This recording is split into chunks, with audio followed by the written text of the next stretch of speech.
On Wednesday, protests took place nationwide against the Dakota Access Pipeline.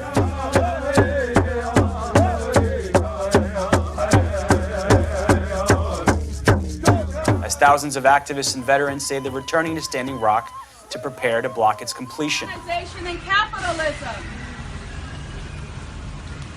We are all related. So I ask you to join with me in a prayer for protection. So I call on our ancestors, our helpers, the intelligent forces of nature. Banks such as Wells Fargo that invest billions in the Dakota Access Pipeline were targeted by water protectors in cities like Chicago and San Francisco. This is not okay. People in these government agencies need to stand up and they need to be courageous. And they can't just keep following orders. This is illegal what is happening. They're bypassing processes that are supposed to happen. All of you guys are all allies. Allies for the Mother Earth. You are here to stand, and we have a victory today. We have a victory today. Meanwhile, at least two city councils, Seattle, Washington, and Davis, California, have voted to divest $3 billion from the Dakota Access Pipeline. What we're seeing is a mass mobilization of people all across this country dedicated to building a sustainable and healthy future and stepping ourselves away from fossil fuel development. And I think that what we're seeing right now on the ground, mass civil disobedience, mass action, is that we are not going to be governed by the tyranny of Donald Trump.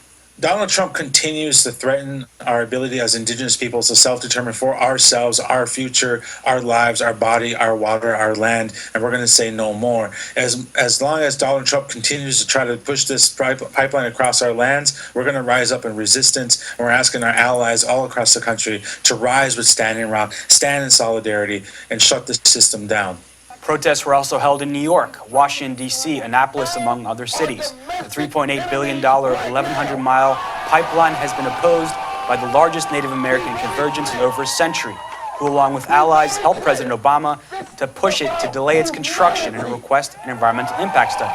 But under Donald Trump, whose administration is heavily invested in the pipeline, the Army Corps of Engineers has just canceled that environmental review and granted Energy Transfer Partners permission to construct the pipeline's final mile, which runs under the Cannonball River and is adjacent to the Standing Rock Sioux Reservation.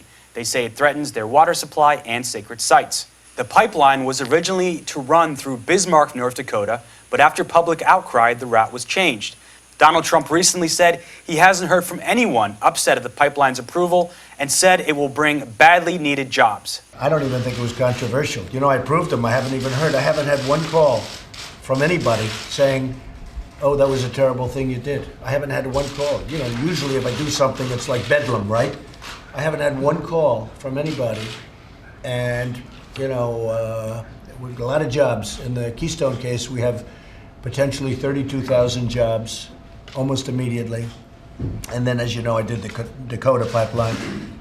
And nobody called up to complain because it was unfair. Years of getting approvals. Nobody showed up to fight it. This company spends tremendous hundreds and hundreds of millions of dollars, and then all of a sudden people show up to fight it.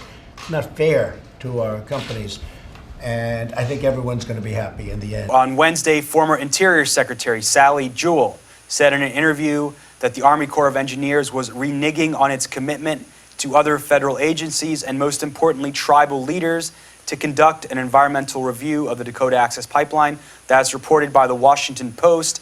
Donald Trump has slammed former Secretary Jewell. Dallas, what's your response?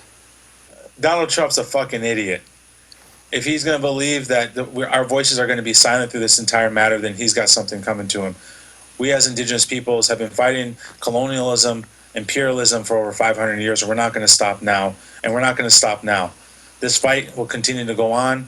We're looking at trying to defend our water, our land, by any means possible within the tenets of nonviolent direct action. People gonna rise like the water. We're gonna calm this crisis down. I hear the voice of my great granddaughter saying, keep it in the ground. One more time. People gonna rise like the water. We're gonna calm this crisis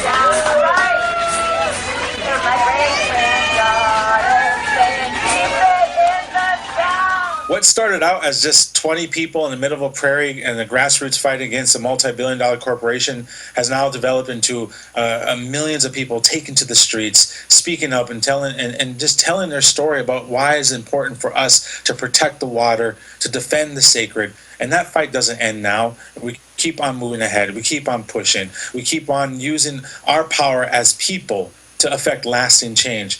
And, you know, we have amazing allies who have stood with us, whether they were in the previous administration or whether we have new ones in this new administration. We're going to rise up together and make sure that this pipeline does not get built. Standing Rock is just the tip of the spear in this movement of movements that we're seeing all across this country, of people coming together, speaking up for and calling and demanding for justice, whether it's economic justice, housing justice, food justice, gender justice. All these things are all tied together because we're trying to build a better world and a better society for all our peoples and for all the land itself. So we keep on pushing, we rise, we resist, we thrive.